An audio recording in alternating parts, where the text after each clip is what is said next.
Somebody asked me where Jesse was this morning. My answer was I kicked him out.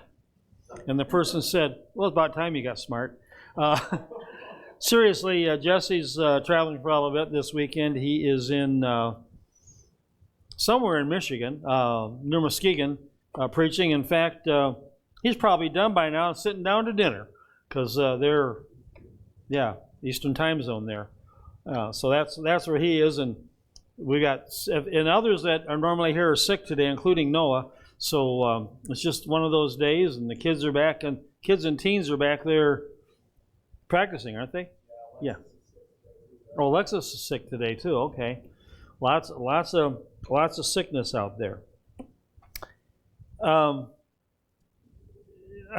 continuing this Landmines to Our Faith series today. I'm thinking about insecurity. I wonder how many people think they can't do anything well. Yesterday was one of those days for me. Everything I started to do fell apart. Literally. I finally just went in the house and sat down and gave up for about an hour. And then went and cleaned all the messes up. Just one of those days. I just can't do anything right today. The problem is, when insecurity comes, there's so many times that we just feel like we can't do anything well, period. I wonder how many of us were raised with horrible feelings of insecurity that we were incapable of doing any number of things. Now, it's a question you may not want to answer publicly, but maybe in your own mind. And yet, the insecurity or lack of could be a key to our success in life and in spiritual matters. Feelings of security and the resulting hesitancy at doing things can be devastating to our spiritual growth, to our personal growth. The fact is that from God's perspective, you're a person of notable excellence, capable of any number of things. Tom, can I share what you told me yesterday? Good, because I'm going to do it anyhow. Tom works at Del Monte, and he got there yesterday, and they had him going from job to job to job, kind of like he was worthless, and they were just trying to fit him in. And they finally put him on janitorial duties, and he's emptying trash. Now, anybody who's emptied trash knows that's not a glorious job. And he was beginning to think that maybe he just wasn't worth anything when one of the managers came up to him and said, I'm glad you're on trash today. You're a person of worth to our company. Well, and it was right after he had prayed, Lord, show me I'm worth something. So then he gets to work today and they said, go home. So he came to church. But we all have those moments where I'm not worth anything. I'm not doing anything worthwhile. Nothing's right. I might as well just go and hide myself somewhere and just forget about it. It's a fact of life. I keep in mind that we all have different talents and abilities. I shared last Sunday just a little bit that Marcy and I had been invited to come to an overnight retreat. Well, we had to go for 2 nights because we were trainers. But with young people who feel a call to ministry, they have to go through a training period before they can even get their district minister's license now or be ordained. Well, a number of them already have their district license, but they're going to be ordained this year. Some that were going for their license. So this year we had an extra big group. And as we went over to Cedar Lake, Indiana for that retreat, and as we went through the training things and whatnot, it brought back a lot of memories in my own life of growing up, of why I couldn't do certain things and why certain things just didn't come easy to me. You see, everybody who went over there had to pay to take 3 tests. Myers-Briggs. Has anybody ever taken the Myers-Briggs test? Yeah, so some of you know what I'm talking about. Clifton Strengths, that was the other one, wasn't it? And then an emotional intelligence. I found out that I'm not intelligent. We got to take them for free. It didn't cost us a penny. Nothing cost us a penny. But as I took those different tests, I found out that I am an introvert. Don't look at me like that, Tom. I found out that I am a sensitive person. Is that what the S stands for? Sensing. Oh, sensing. I sense things. I'm an ISTJ on Myers-Briggs. Some of you will know what that means. It means that I'm also a thinker. And it also means that I judge. Now, it doesn't mean that I am judgmental. It means that I look at things and take them and have to study them and figure them out and not just take them at face value, but I got to know how it works. I'm always judging how this thing works. Is that right, Corey? And how it's put together and whatnot. So as I looked at those things and we shared our responses with each other in different ways that we are and different things that we do, I was reminded of this, that we all have different talents and abilities and likes and dislikes. And yet, we all blend together into God's family to get the job done. I don't know how many times I made the statement that if everybody played the piano, can you imagine what would be going on? Man, there'd be 30 pianos up here going. I walked into Sweetwater Music in Fort Wayne, Indiana a few weeks ago on our way back from Michigan, and they had just a room full of pianos and keyboards. I was looking at something very specific, but as I walked through, here's a guy playing the piano here, and here's a guy over here playing another piano, and here's a guy over here playing a keyboard, and here's a guy over here playing another piano, and you know what? They were all on a different tune. It was awful. It was terrible. If they'd have all gotten on the same thing and may all been playing a different harmony or something, it would have sounded wonderful. And I think about the fact that I'm an ISTJ and he's a INFB and he's a ABCD. And Jesse's an E something or other, which means that he's an extrovert. And I start thinking of all those different things and all of our different talents and abilities and the way we do things. One person's really good at emptying the trash.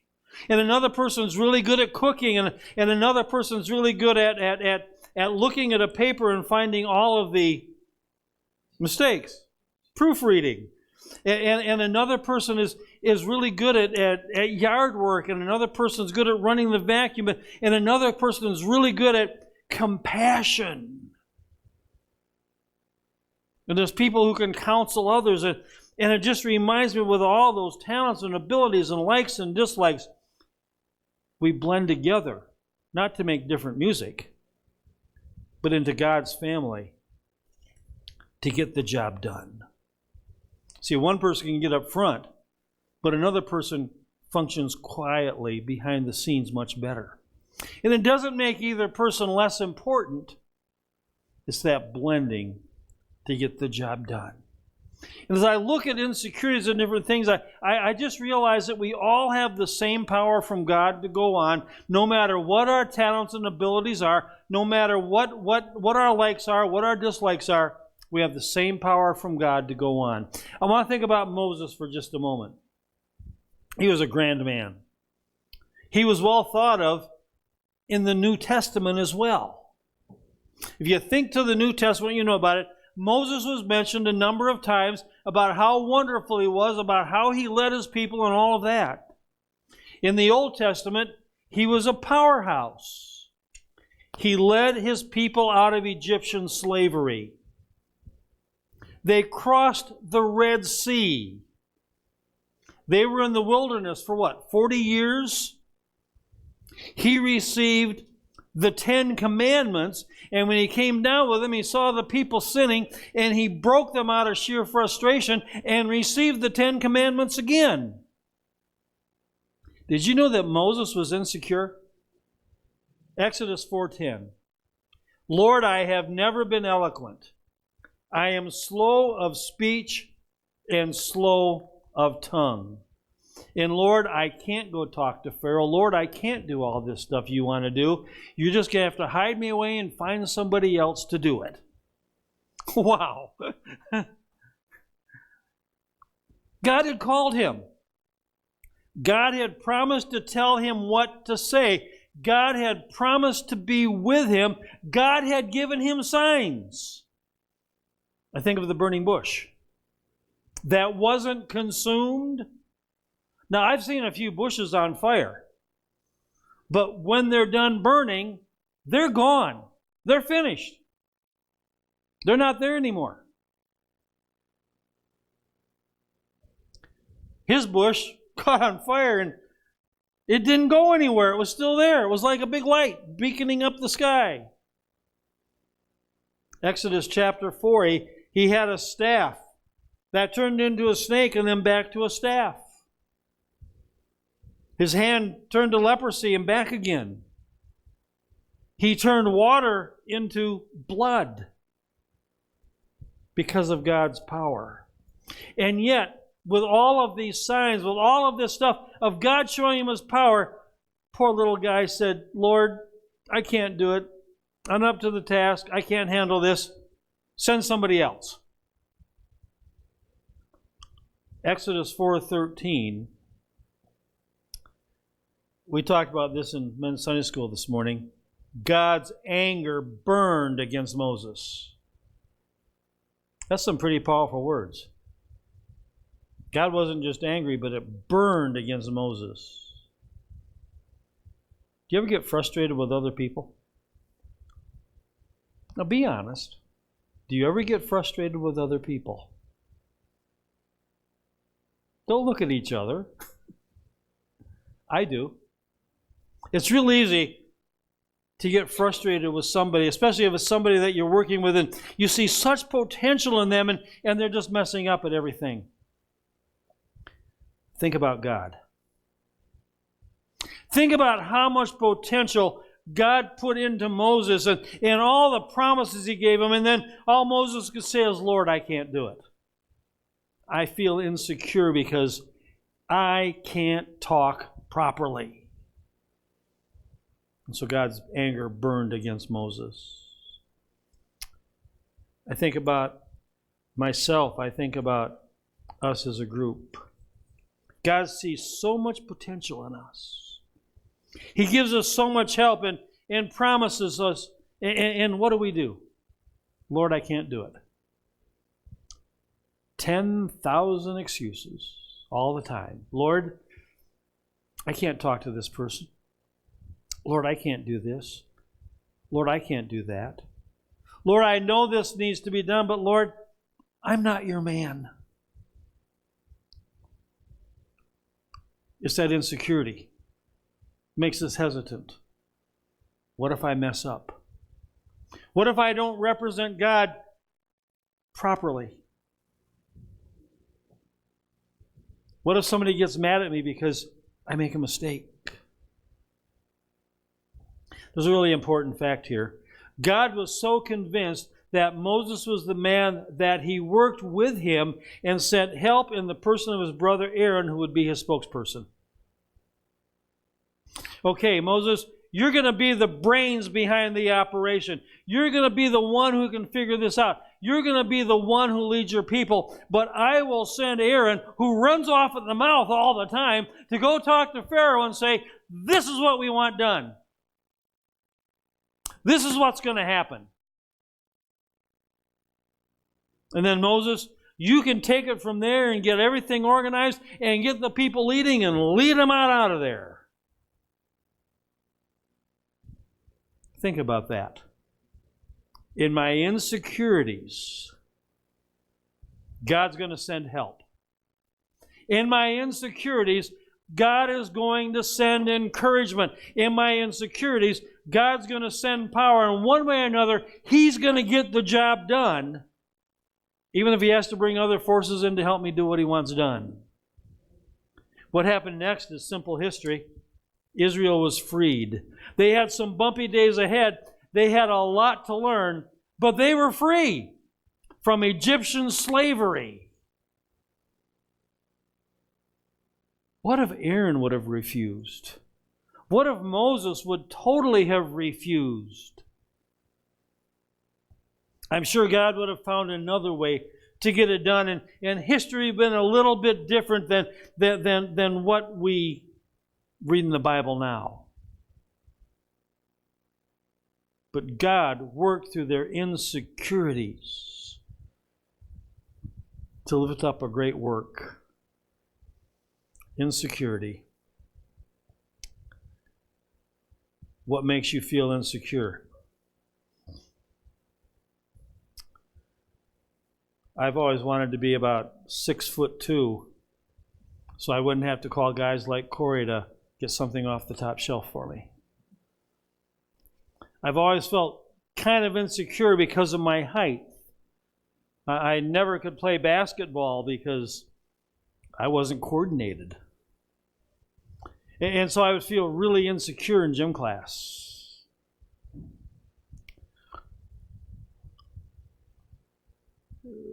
So sometimes the way we look could make us feel insecure.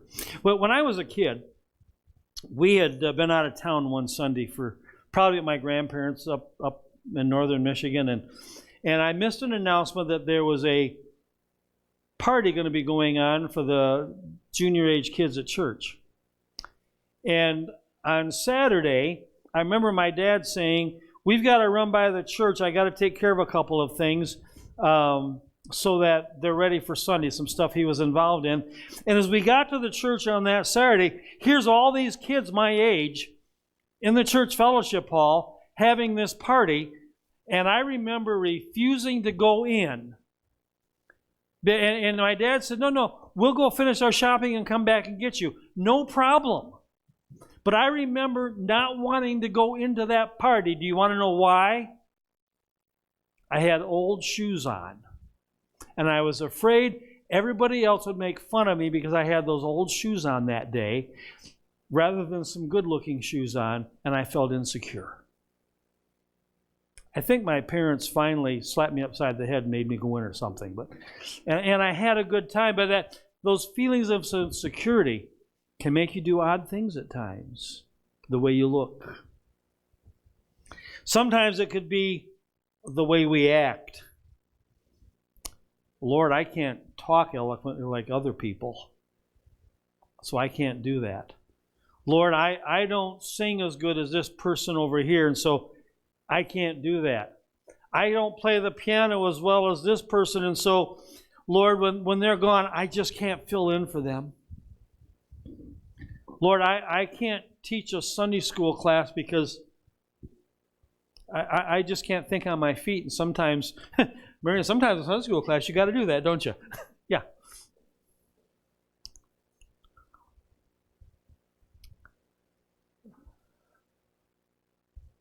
Lord, I'm not as fancy as that person over there. My actions sometimes are a little bit different. Then there's certain situations that come up that are just unfamiliar to us.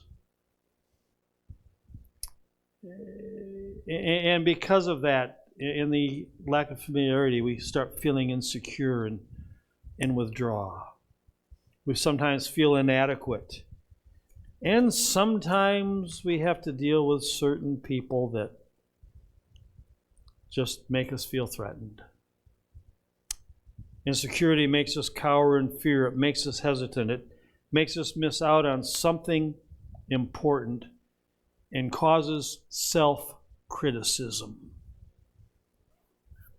And then we get too tough on ourselves. I thought about all this and I thought, how can I overcome insecurity?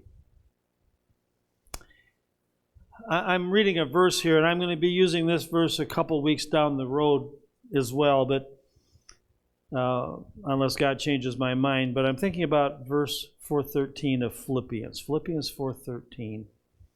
I can do all things through Christ who gives me strength. Now I tell you, I've heard some really strange things that people have used that verse for and gone out and tried to do some really crazy things because I can do all things through Christ who gives me strength. There's a comic I saw not long ago, and it showed a guy trying to open a jar of pickles, and he was having trouble with it. And rather than going in a pipe wrench to put it on and open it up or something, I don't know. But he was standing there with that jar, and he's opening it up, and he's saying, I can do all things through Christ who gives me strength. And his wife is saying, honey, it's just a jar of pickles. God has nothing to do with it. Go get a wrench and open it up one other way. So we need to remember these verses have to be taken in proper context. Paul was talking about being content no matter what his circumstances. He was talking about being in need as opposed to having plenty. He was talking about being well fed and being hungry. He was talking about being in prison or being out of prison. He was talking about being the Christian man that God had called him to be. And he was saying that no matter where I am, I can live this Christian life because God's giving me the strength. No matter where I am. Paul had this thorn in his flesh, but he said, God, no matter what you ask me to do, I can do it because you're going to give me the physical strength to do it. You're going to give me the emotional intelligence to do it. You're going to give me the power to get the job done, and I don't have to feel insecure. I think about Romans chapter 8, verses 38 and 39. What can separate me from the love of God? I've asked several people that question lately in some mentoring things. I've been involved with some college students. What is the one thing in your life that could pull you away from being a Christian, that could pull you away from the love of God? I've gotten some interesting answers back. I've asked myself that question a number of times. Is there anything that could pull me away from God's love?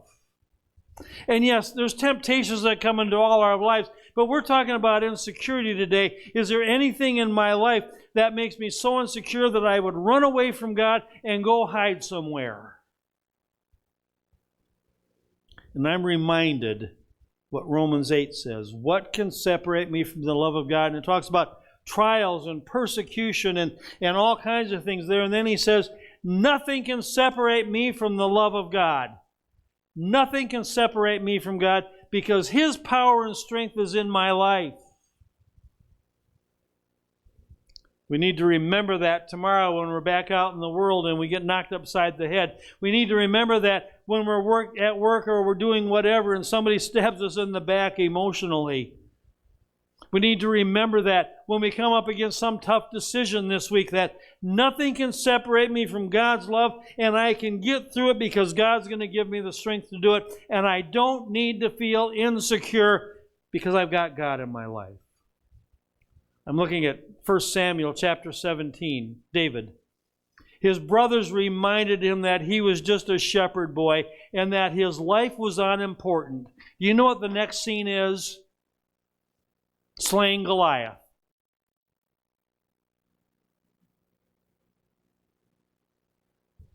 To put it real simply, with God on our side, we have a lot going for us.